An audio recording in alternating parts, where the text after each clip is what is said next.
What's up, guys, and welcome back to another episode of Dream a Little, the podcast that's all about helping you feel confident about your ABDL side so that you can enjoy it with your significant other. Today, Johann is here to share with us his triumphs and failures when it came to talking about ABDL, and he's going to tell us a little bit about how his dynamic with his wife has evolved ever since he's opened up. Today's episode is sponsored by my brand new podcast called Dream a Little Bigger. It's a weekly show where TK and I share our experience with more intimate details about our dynamic and how we balance kink and vanilla life. You can tune into this weekly podcast and get access to over 15 exclusive episodes at patreon.com/dreamalittle.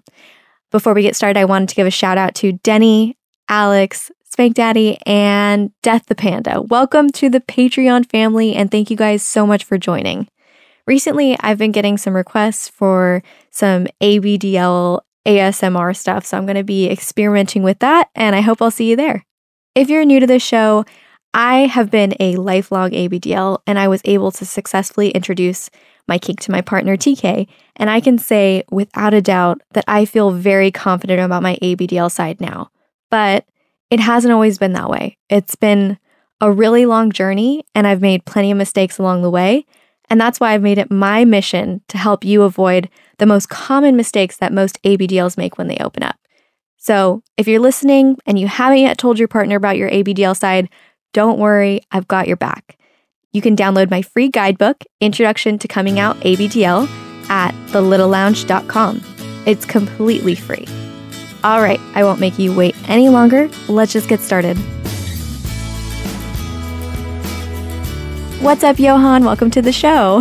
Hi, Lo. Thanks for having me on. Absolutely. I'm really excited to talk to you a little bit about ABDL here. Yeah. So can you tell me a little bit about yourself and what you identify as within the community? I would classify myself more on the DL side than the AB side.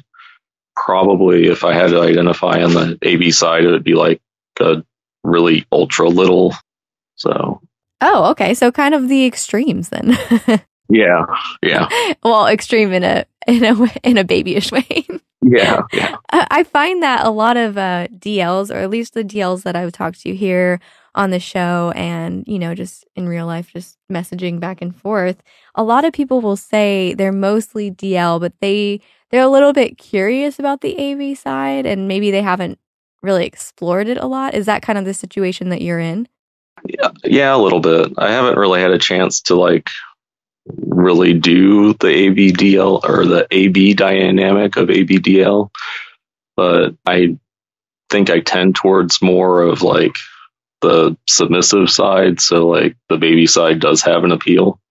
Yeah. So for you, is that mostly sexual or is it completely separate? Would you do the AB stuff more as aftercare?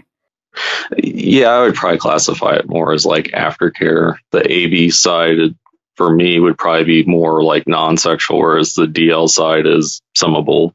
Yeah, I actually feel the same way about that. I'm actually more on the AB side though, for me personally.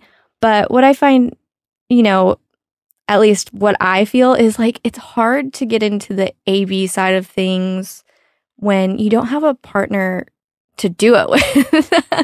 So for most of my life, it was kind of like that. So it wasn't until I had someone else to explore that with that I actually, got more into that. So what's your situation like when it comes to that? My partner knows all about my DL side. I haven't really explored the ABDL or the AB side of ABDL with her.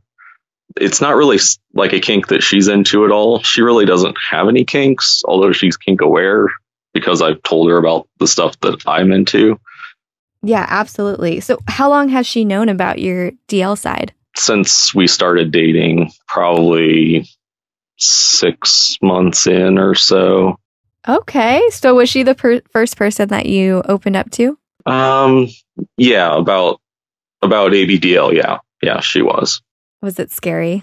Yeah, it was very scary. I didn't really have didn't have any good information about how to go about it, so it was just kind of here it is when we're kind of talking about the relationship or whatever. And I knew that from a previous relationship that ended badly when I told that person about one of my kinks, or it came out that they found out, I wanted to make sure, like with her, it's like I was upfront with it, kind of not to like hide it from them. So I totally know what you mean. So wait, someone found out about your ABDL side or a different kink? A different kink. Oh. But my girlfriend at the time found out about a different kink. And yeah, that really wasn't like, it was pretty much a deal breaker. It's not like the relationship was going like swimmingly at that point. So it's really kind of just pushed it over the edge. It was just the cherry on top of everything. Yeah. Do you mind if I ask how she found out? Was it just a oversight on your part? Did you leave a browser open or something? Yeah, that's basically how it was. Oh, no. It was back in the day, and I had updated the browser, and well, like they thought they would be really awesome and like put your favorite bookmarks along like a little bar at the top, and I didn't see that in the update. So yeah. Johann, you put it in your bookmarks? Come on. Yeah. Well, I thought it was pretty safe because we weren't living together or anything, but she happened to be using my computer and opened the browser. Was there like a little image as well?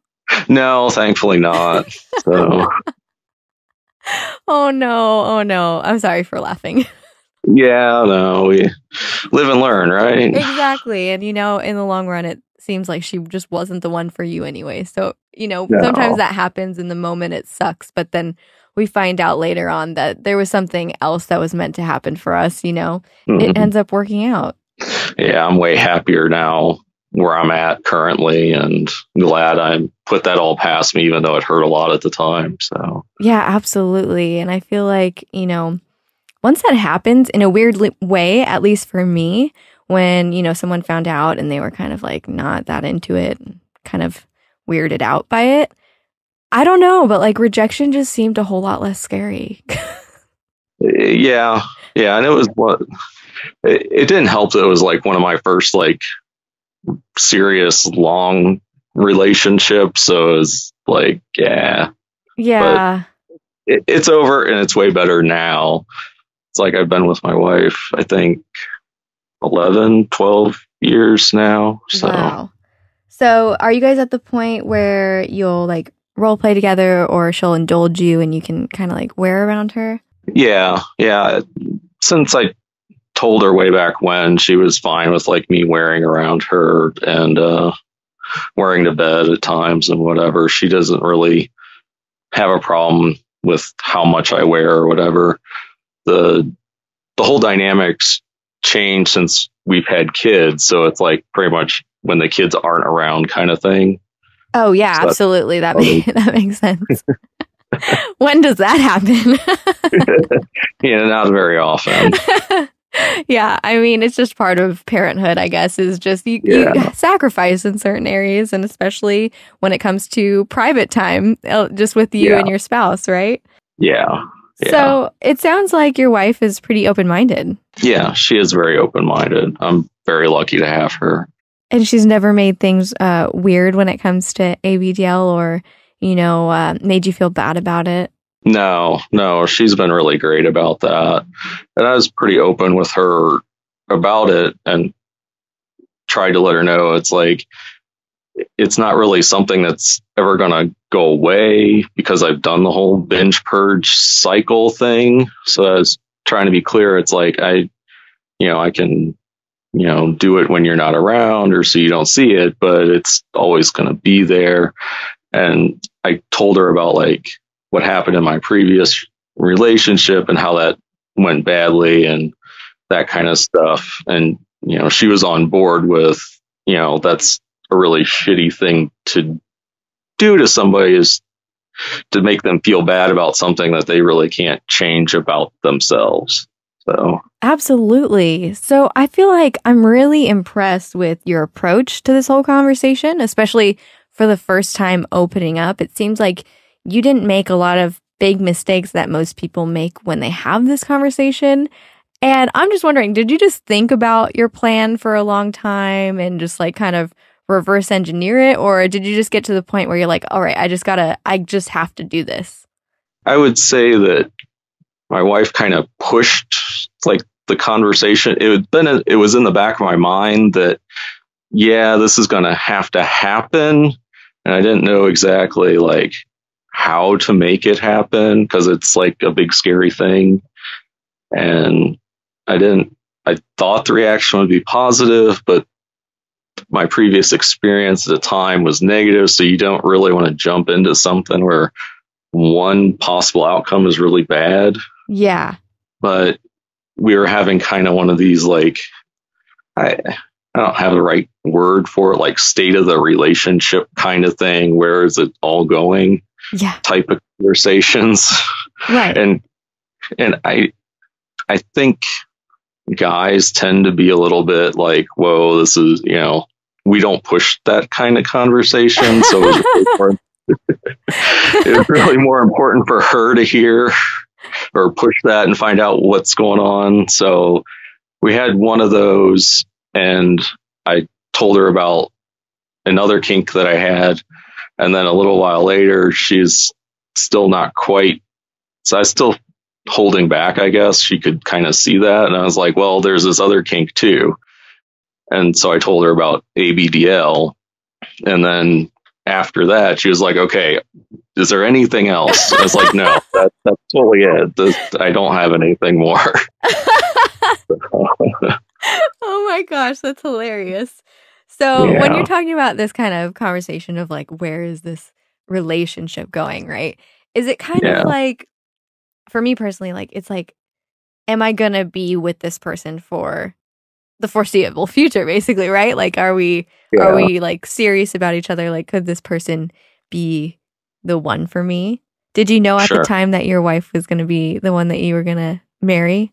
Probably not at that point, say 6 months in or so. But like, we met online and like emailed and then did some texting and did some phone calls, but neither one of us liked to talk a lot on the phone. So it's pretty much like, it was AOL Instant Messenger back then. So, I'm dating myself a lot here at this point. Good old AIM days. Yeah. The door closing when somebody leaves. It's awesome. So when you open the conversation with this other kink, do you think it softened the blow a little bit? How did the first kink compare to ABDL? Was it on the same level of taboo-ness? Probably, I would say not. And I was worried about it because that's the kink that ended the other relationship. But my wife was like, really, this is it? I'm fine with this. I never really considered this a kink kind of thing. Oh. I don't know how much detail you want on it, but it was, I have a menstrual kink also. And she was like, I've never heard of that before, but I think I know some people who have that actually. Well, okay, that seems like supernatural and not anything. That was what the first girlfriend made a big deal about? Yeah, that, and it's, I guess the fact that I was reading, this was a message board back in those days, reading posts about other people like that had that kink. Yeah. I never did a deep dive, analysis of what crashed that relationship. They kind of end. You don't really sit down and have a mediation with the other person and find out exactly what you did wrong. So, but that was all sorts of not good, and it just kind of ended after that. So yeah, I don't think she would have been ready to hear about ABDL. No. Oh my gosh, that is so funny. Well, I kind of in a way, it kind of was your way of almost testing your wife's acceptance of something that wasn't what most people would consider normal or whatever, And I think that probably gave you a little bit more confidence when she didn't make it such a big deal. Yeah. And I think you're right there. I think, having that positive experience made it easier to tell her about everything else, like the whole ABDL stuff, that whole kink, which is, like you said, it's a little bit more out there than than having a menstrual kink. So. Yeah. So were you surprised by her reaction to ABDL or the menstrual thing? The menstrual thing, yeah, because her reaction was so positive about it. Because from her perspective, again, I don't know how much detail you want, but from her perspective, sex is better at that time, so she was completely on board with it. It worked out. Yeah. The ABDL side, I did kind of what you suggest you shouldn't do, is just kind of like throw all the information at her at one time. Oh. Which wasn't like, so she asked about it, and then I just pulled down my box of diapers, so that really it scared her a little bit. But I was like, take some time, think about it. If you have any questions, let me know. We can talk about it or whatever. And so she took, I don't know, a day or two to think about it. We weren't living together or anything at the time, so we didn't see each other every day, and we would talk when we could or whatever. So, but the next time we really talked about it, she'd said it's it was a little bit shocking at first, but once she thought about it, it really wasn't any different than anything else, and there's no big deal. So yeah, we just moved along with our life at that point. And she was like, it's not a big deal to me. We can still make this work. Yeah. So was she like, okay, just do this on your own time? Or was she actually encouraging you to do it around her? She didn't necessarily encourage it around her, but she wasn't opposed to it either. When I did. And it's really awkward the first couple times you try and wear around somebody that just knows about it, especially if they're not really into it either. Mm-hmm. But it gets easier over time. Yeah, I totally agree. And some people I've talked to some people who are like, oh no, it felt so natural, but that was not the case for me. I was so embarrassed. I was so uncomfortable and felt super vulnerable in the first time, because it was all your dreams are coming true, but then you're you have all these expectations of what it's going to be like, but it actually can be kind of embarrassing. Yeah. But it does get easier, right? Yeah. It's way easier to wear around her. Since it's not something that she enjoys, I have a hard time asking for it to be a part of our sex life or couples time kind of thing. But we take turns with some of that. It's not every weekend without the kids is automatically I'm in diapers all weekend kind of thing. You take turns and take the other person's feelings into account.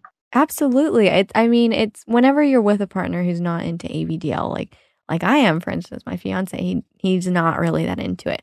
There are definitely times where I would like to wear, but you got to have that sexy adult time for your partner, and keep it vanilla sometimes, and it's just a balancing act of figuring out what the limits are and not overdoing it. And it's even better because then sometimes your partner will initiate it, and those times are awesome. Exactly. Those are really great times. Yeah. And it makes it all worthwhile, because the last thing you want to do is make your partner feel obligated or, guilted into doing it. It's supposed to be something that's fun for both of you. Yeah. So how often do you think you actually wear now? A week, once a week or once a month type deal? I don't really have binge and purge phases where I get rid of everything, but there's definitely times when I'll wear for to bed for several consecutive nights and then kind of go off and not wear for a while. It probably averages something once a week. Yeah. I do the same thing, and it's almost when you're allowed to do it and you do it, and then you I've never thought I would get to this point, but I just get bored with it. I don't get feelings of shame where I want to throw everything away, but I just don't want it. I never thought that would happen. For me, sometimes it uses like stress relief when life is really crazy, because it kind of does feed into like a submissive dynamic that I feel that I have. So like when life's really stressful, maybe I'll wear her for, you know, a week of nights or whatever. But then, you know, everything's going really easily, and maybe I'll just wear because I'm uber happy. But, you know, sometimes you just don't feel like it. And it's nice having that choice. Yeah, and not feeling guilty, just to being like, you know, not tonight. Yeah, pretty much. Yeah. Well, Johann, thank you so much for coming on the show and sharing your story. I really enjoyed getting to know you better. Thank you for having me. I really enjoyed talking with you too. All right. I'll talk to you soon. All right. Thanks, Lo. Bye. Bye.